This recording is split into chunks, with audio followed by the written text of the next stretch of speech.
السلام علیکم، بسم اللہ الرحمن الرحیم، نحمد صلی اللہ رسول الکریم۔ سورہ بقرہ کے 18 مرکزی موضوعات میں سے ہمارا 13واں مرکزی موضوع متفرق احکامات ہیں۔ اس کے 4 ضمنی موضوعات ہیں۔ اس سے پہلا ہے سنہری اور ابدی اصول۔ یہ اصول سنہری بھی ہیں اور ابدی ہیں، قیامت تک کے لیے۔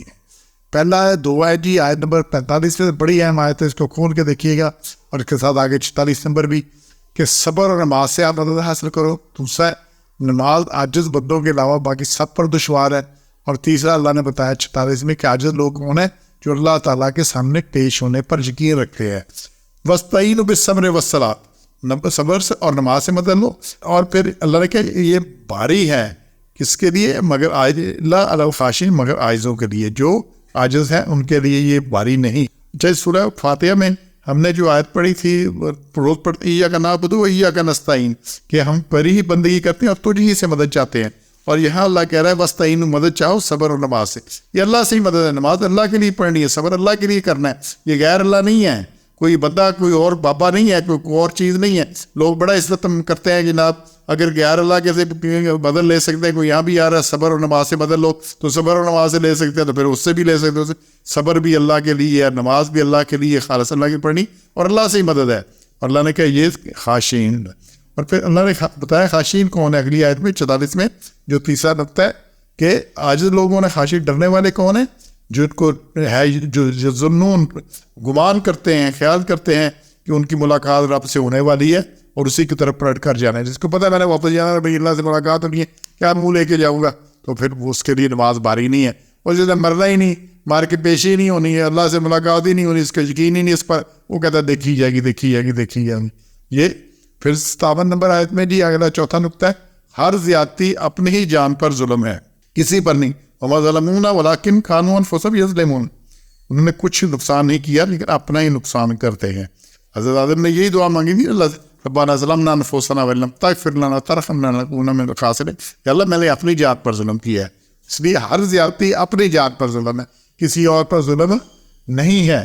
پھر جی 5واں اور 6واں نقطہ ہے 62 اور 112 میں سے، صالح مومنین کے لیے اللہ تعالیٰ کے پاس اجر ہے، اور ایسے لوگوں کو جو صالح مومنین جنت میں جائیں گے، نہ کوئی خوف ہوگا نہ ہی وہ غمگین ہوگا۔ اللہ نے کہا وَعَمِلَ صَالِحًا، جنہوں نے نیک عمل کیے، فَلَهُمْ أَجْرُهُمْ عِندَ رَبِّهِمْ، ان کے پاس اجر ہے اللہ کے پاس۔ وَلَا خَوْفٌ عَلَيْهِمْ وَلَا هُمْ يَحْزَنُونَ، نہ کوئی ان کو خوف ہونا ہے نہ غمگین، نہ فیوچر کا ہونا ہے جی جنت چھن جائے گی، نکال دی جائیں گے، بیمار ہو جائیں گے، مر جائیں گے، یہ ہو جائے گا، وہ ہو جائے گا، کسی طرح کا ہونا، نہ ماضی کا ہونا کہ یہ کر لیتے تو جنت مل جاتی، یہ کر لیتے کا یوں کرتے، نہ کاش ہوگا نہ آگے کا ہوگا۔ یہ بڑا بڑی گارنٹی ہے اللہ کی۔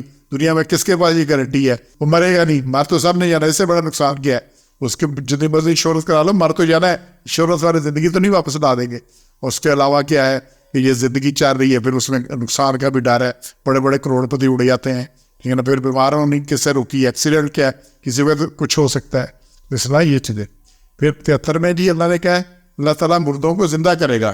یا اللہ نے بتایا ایک واقعے سے کہ کر کے جو آیا اس میں کہ اللہ تعالیٰ مردوں کو زندہ کرے گا، جہاں جب کہے کرے کر لے گا۔ اچھا پھر 8واں نقطہ ہے جی 81 نمبر میں سے، برے اعمال والے ہمیشہ کے لیے دوزخی ہوں گے۔ اس آیت میں ہے کہ جس نے کمایا گناہ اور گھیر لیا اس کو اس کے گناہ نے، تو وہی دوزخ والے اس میں ہمیشہ رہیں گے۔ تو برے اعمال والے ایک تو دوزخ میں ہوں گے اور پھر ہمیشہ رہیں گے، ہمیشہ کی دوزخ ہوگی۔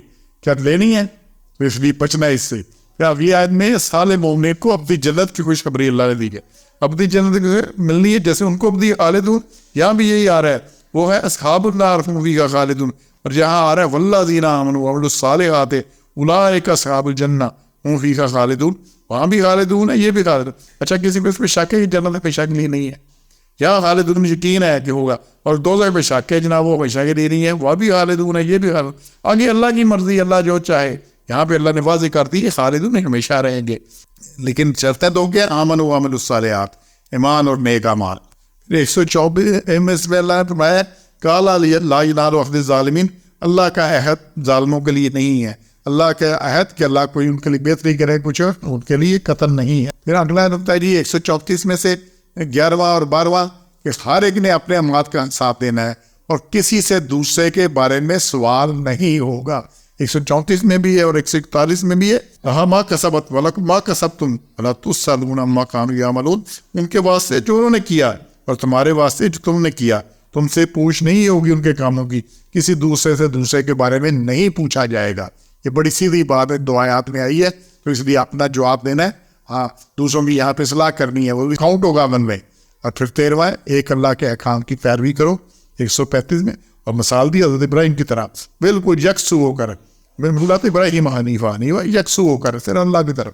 اور پھر آگے ہے 154 میں کہ جو اللہ تعالیٰ کی راہ میں مارے جانے والے انہیں وہ زندہ جاوید ہیں. وہ کیا ہے؟ زندہ جاوید، ہمیشہ کی زندگی ہے ان کے لیے، وہ مرے نہیں ہیں بلکہ زندہ. اور اللہ لا تقولوا لمن یقتل فی سبیل اللہ اموات، وہ مارے گئے اللہ کی راہ میں، خدا کی راہ میں، وہ مردے ہیں. فی سبیل اللہ اموات، خدا کی راہ میں مرے ہیں. بل احیاء ولکن لا تشعرون، وہ زندہ ہے لیکن تمہیں ان کا شعور نہیں ہے. اللہ کی راہ میں مرنے والے زندہ ہے، ان کا شعور نہیں ہے. ٹھیک ہے نا، جو شہید کی موت ہے وہ قوم بھی یہی آتا ہے. اللہ کی راہ میں جو جان لیتے ہیں وہ یات جاودہ ہو جاتی ہے. سبحان ربک رب العزت عما یصفون وسلام علی المرسلین والحمد للہ رب العالمین.